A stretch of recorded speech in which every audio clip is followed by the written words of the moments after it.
नमः परमहंसा स्वादित चरण कमल चिन्मकरंदाय भक्त जनमानस निवासाय श्रीमद् रामचंद्राय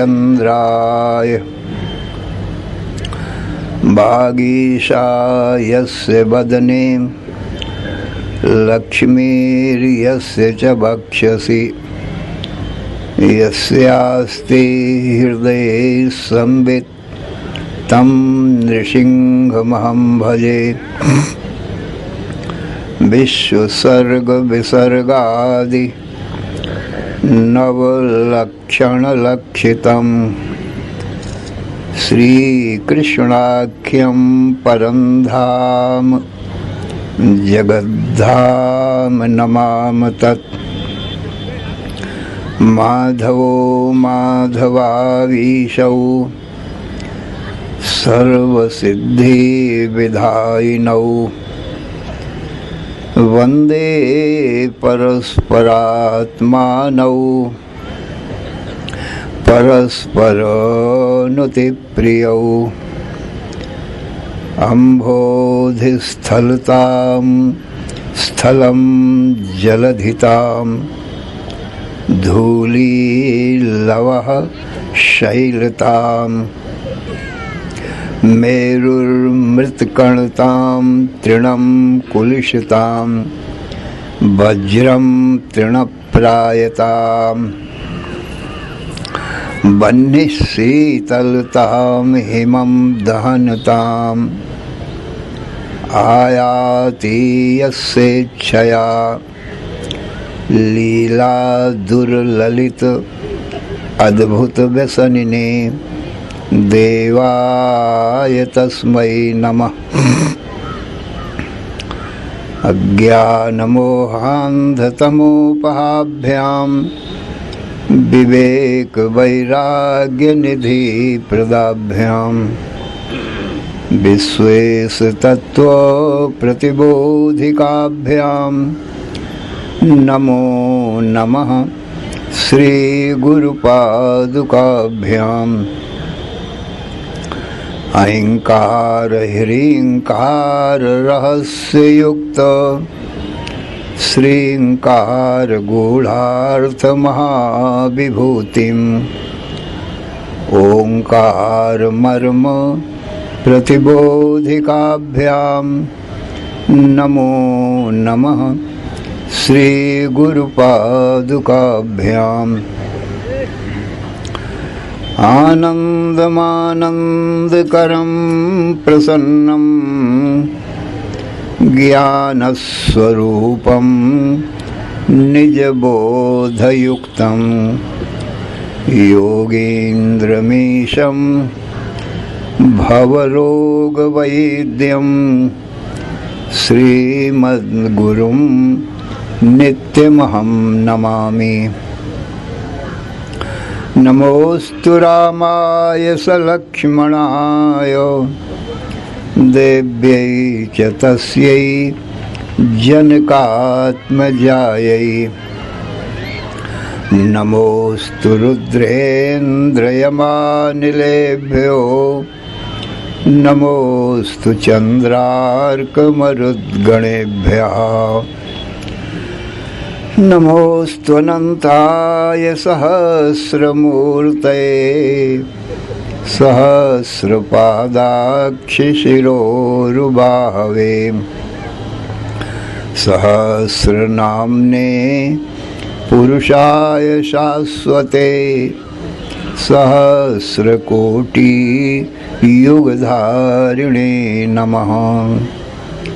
यस्मिन् इदं यतश्चेदं येनेदं य इदं स्वयं यो अस्मात् परस्माच्च परः तं प्रपद्ये स्वयं भुवम्। ॐ नमो ब्रह्मादिभ्यो ब्रह्म विद्या संप्रदाय कर्तृभ्यो वंश ऋषिभ्यो महद्भ्यो नमो गुरुभ्यः। सर्वोपप्लवरहितः प्रज्ञानघनः प्रत्यगर्थो ब्रह्मैवाहमस्मि। नारायणं पद्मभवं वसिष्ठं शक्तिं च तत्पुत्रपराशरं च व्यासं शुकं गौडपदं महान्तं गोविन्दयोगीन्द्रमथास्य शिष्यं श्रीशङ्कराचार्यम् अथास्य पद्मपादं च हस्तामलकं च शिष्यं तन्त्रोटकं वार्त्रिककारम् अन्यान् अस्मद्गुरून् सन्ततम् आनतोऽस्मि। श्रुतिस्मृतिपुराणानाम् आलयं करुणालयं नमामि भगवत्पादं शङ्करं लोकशङ्करं शङ्करं शङ्कराचार्यं केशवं बादरायणं सूत्रभाष्यकृतौ वन्दे भगवन्तौ पुनः पुनः।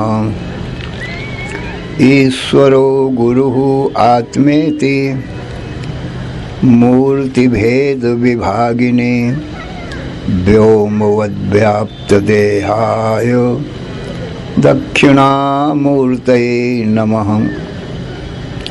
अशुभानि निराचष्टे तनोति शुभसन्ततिं स्मृतिमात्रेण यत्पुंसां ब्रह्म तन्मङ्गलं परम्। अतिकल्याणरूपत्वान् नित्यकल्याणसंश्रयात् स्मर्तॄणां वरदत्वाच्च ब्रह्म तन्मङ्गलं विदुः। ओङ्कारश्चाथ शब्दश्च द्वौ एतौ ब्रह्मणः पुरा कंठं भित्त्वा विनिर्यातौ तस्मान् माङ्गलिकौ उभौ। ॐ तत्सत् परब्रह्मणे नमः। श्री राम जय जय राम। श्री राम जय जय राम। श्री राम जय जय राम। श्री राम जय जय राम। श्री राम जय जय राम। धर्म की अधर्म का प्राणियों में विश्व का हर हर महादेव। असरण शरण या कारण करुण करुणा वरुणालय। कर्तुम अकर्तुम अन्यथा कर्तुम समर्थ। नित्य शुद्ध बुद्ध मुक्त स्वरूप अनंत कोटि ब्रह्मांड नायक परात्पर पूर्णतम पुरुषोत्तम परब्रह्म सच्चिदानंद घन सर्वज्ञ सर्वशक्तिमान सर्वाधार सर्वाधिष्ठान भगवान श्री कृष्ण से अर्जुन ने हाथ जोड़कर प्रार्थना किया, हे भगवान, मेरे परम कल्याण का उपाय बतावें जिससे आत्यंतिक दुखों की निवृत्ति, नित्य सुख शांति की प्राप्ति हो, मृत्यु की निवृत्ति, अमृतत्व की प्राप्ति हो। वह तत्व आप मुझको बतावें जिससे जन्म मृत्यु रूप संसार दुख से मैं सदा के लिए मुक्त हो जाऊं, अर्थात छूट जाऊं। मैं आपकी शरण में हूँ, मैं आपका शिष्य हूँ, मेरे तन मन बुद्धि प्राण आपके चरणों में अर्पण है। तो भगवान श्री कृष्ण बोले, हे अर्जुन, सावधान मन से श्रवण करो। गीता अध्याय 15वां। ऊर्ध्वमूल मधा शाखम अश्वत्थम प्राहुरव्ययम् छन्दांसि यस्य पर्णानि यस्तं वेद स वेदवित्। अर्जुन, एक तो संसार वृक्ष है और एक संसार वृक्ष का मूल है, बीज है। जैसे बीज से ही वृक्ष होता है, बीज बिना तो वृक्ष होता नहीं है। और ये बीज और वृक्ष दोनों अनादि देखने में आते हैं, क्योंकि ये पता नहीं लगता कि पहले बीज हुआ है कि पहले वृक्ष हुआ है। यदि कोई कहे पहले बीज हुआ है कि बीज के बिना तो वृक्ष हो नहीं सकता है, इसलिए पहले बीज हुआ बाद में वृक्ष हुआ। तो फिर ये प्रश्न होता है कि वृक्ष के बिना बीज ही कहाँ से आया? वृक्ष होता है तभी उसमें बीज, फल लगते हैं, बीज होता है। तो इसका निर्णय करना तो बड़ा कठिन है। कैसे पता लगे?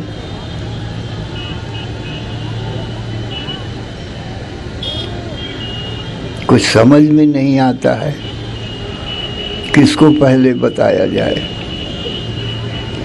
जैसे कोई कहे पहले तुम सोए हो कि पहले जागे हो, तो यदि कहता है मैं पहले सोया, इसके माने पहले तो जागता रहा होगा तब तो सोया। और जो कहे मैं पहले जागा हूं, तब यही सिद्ध होता है पहले सोता रहा होगा फिर जागा है। तो पहले कौन हुआ, ये बात समझ में नहीं आती कि हम पहले जागे हैं कि पहले सोए।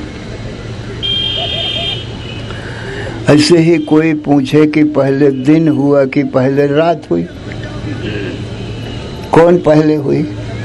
यदि हम कहते हैं दिन हुआ पहले, तो इसके माने पहले रात हुई तब तो दिन हुआ, सूर्य उदय हुआ। और ये कहते हैं पहले रात हुई, सब लोग सो गए, तो यही सिद्ध होता है कि पहले दिन हुआ होगा फिर रात हुई। रात में सब लोग सो जाते हैं, दिन में जागते हैं। इसी प्रकार से पहले बीज हुआ कि वृक्ष हुआ, इसका निर्णय करना कठिन है। तो इसलिए दोनों को अनादि कह दिया गया है, इसका निर्णय नहीं हो सकता है। तो ऊर्ध्वमूलम अधः शाखम, इसका जो संसार का जो मूल है, माने जड़ है या बीज है, वो सबसे ऊपर है। ये भगवान बताते हैं ऊर्ध्वमूलम। यहाँ ऊर्ध्व का अर्थ है जो सबसे ऊपर हो, जिसके ऊपर फिर कोई न हो। ऐसा तो सच्चिदानंद ब्रह्म ही है, वही सबके ऊपर है। भगवान के ऊपर कोई नहीं है। इसलिए संसार वृक्ष का जो मूल है, बीज है, वो भगवान है और ब्रह्म है। उसी को परमात्मा या परमेश्वर कहते हैं। वही सबसे ऊपर है। और जो बाद में होवे उसको आधा कहा जाता है, नीचे कहा जाता है। तो भगवान के बाद में ये सृष्टि होती, तो सबसे पहले कौन हुआ?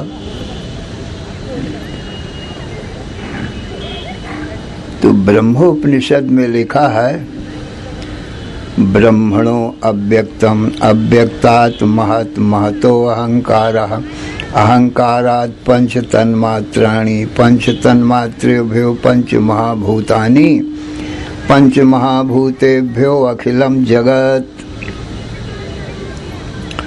सबसे पहले एक अद्वितीय सच्चिदानंद घन ब्रह्म था और दूसरा कोई नहीं था। फिर उससे प्रकृति का प्रादुर्भाव हुआ। प्रकृति को अज्ञान, अविद्या, माया आदि नामों से कहा गया है।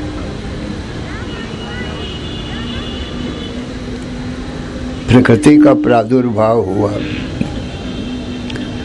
और वो प्रकृति कैसी है? कल्पित है, वो सत्य नहीं है। जिसकी उत्पत्ति होती है वो सत्य नहीं हुआ करती।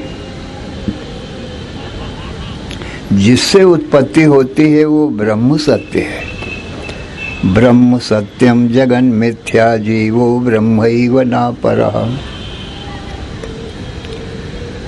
तो माया अथवा प्रकृति की तो उत्पत्ति भई है ना, वो सत्य कैसे हो सकती है? जैसे पुरुष पहले से होता है, पुरुष से छाया उत्पन्न होती, तो छाया पुरुष में कल्पित होती है। पुरुष आधार अधिष्ठान होता है।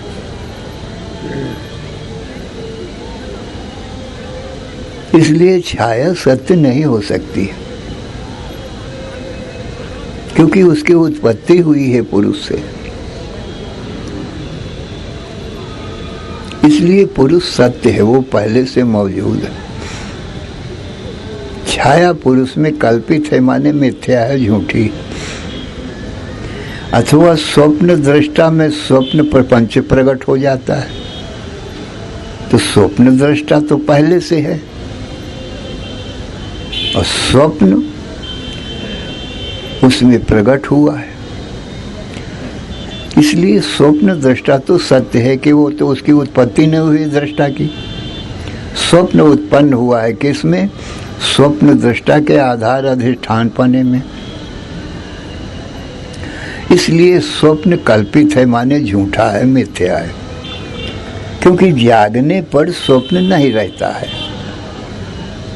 और स्वप्न दृष्टा रहता है। स्वप्न दृष्टा को ब्रह्म कहते हैं, स्वप्न को माया कहते हैं। ऐसे ही अर्जुन, ये जागृत का जगत भी दृश्य है, ये भी सदा नहीं रहता। जैसे स्वप्न दृष्टा में स्वप्न कल्पित है, ऐसे ही जागृत दृष्टा में जागृत कल्पित है। क्योंकि जब निद्रा आती है तो ये जागृत का जगत भी नहीं रहता है। तो जागृत को देखने वाला जागृत दृष्टा हमारा तुम्हारा स्वरूप ब्रह्म आत्मा तो तब भी रहता है, सुसुप्ति में भी रहता है, निद्रा में भी रहता है। इसलिए जागृत का दृष्टा आत्मा सत्य है और जागृत आत्मा में कल्पित। समाधि में सुसुप्ति भी नहीं रहती है,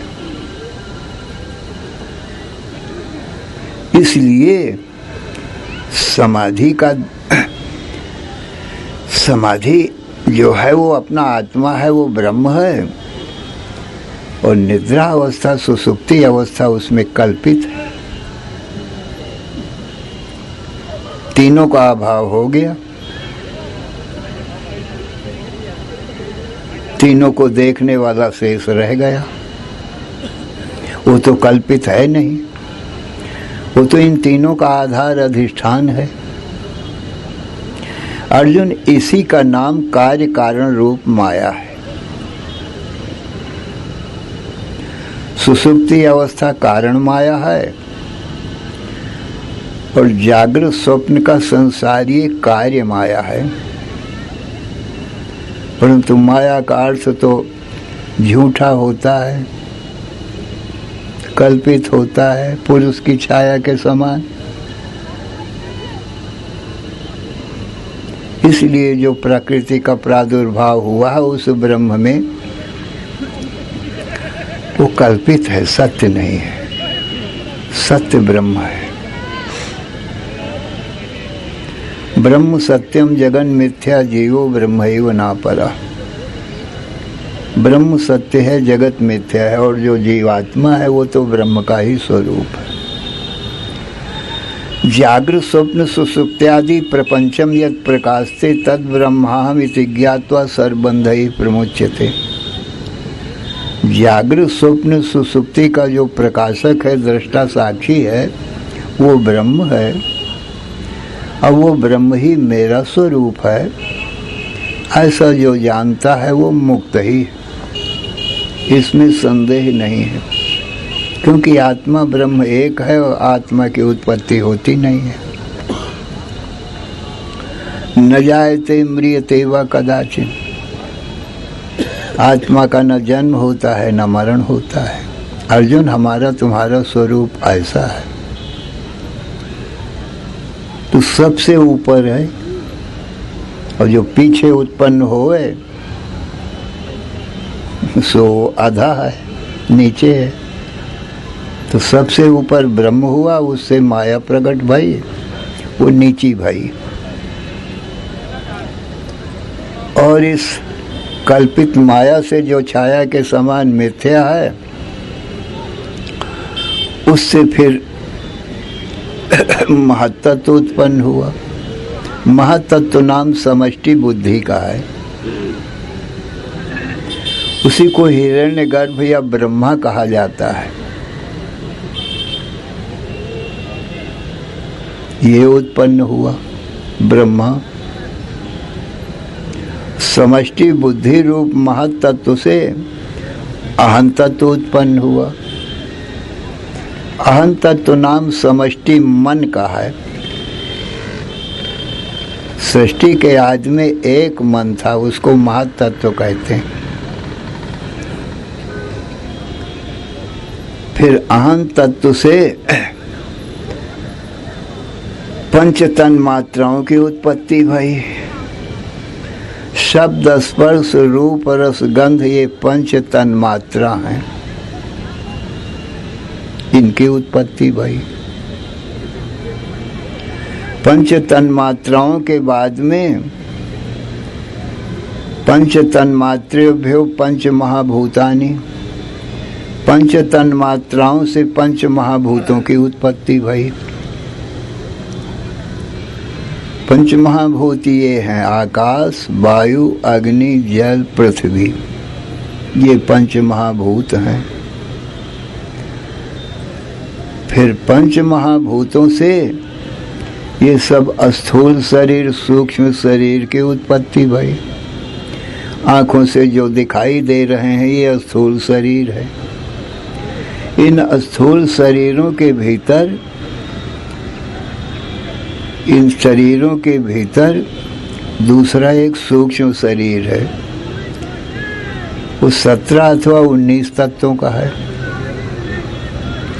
पंच ज्ञानेन्द्रिय, पंच कर्मेंद्रिय, पंच प्राण, मन, बुद्धि, चित्त, अहंकार, ये 19 तत्वों का सूक्ष्म शरीर कहा जाता है। और इसी में सब कर्म हैं। फिर इन्हीं से, इंद्रियों से शब्द, स्पर्श, रूप, रस, गंध, ये पंच विषय प्रकट भय।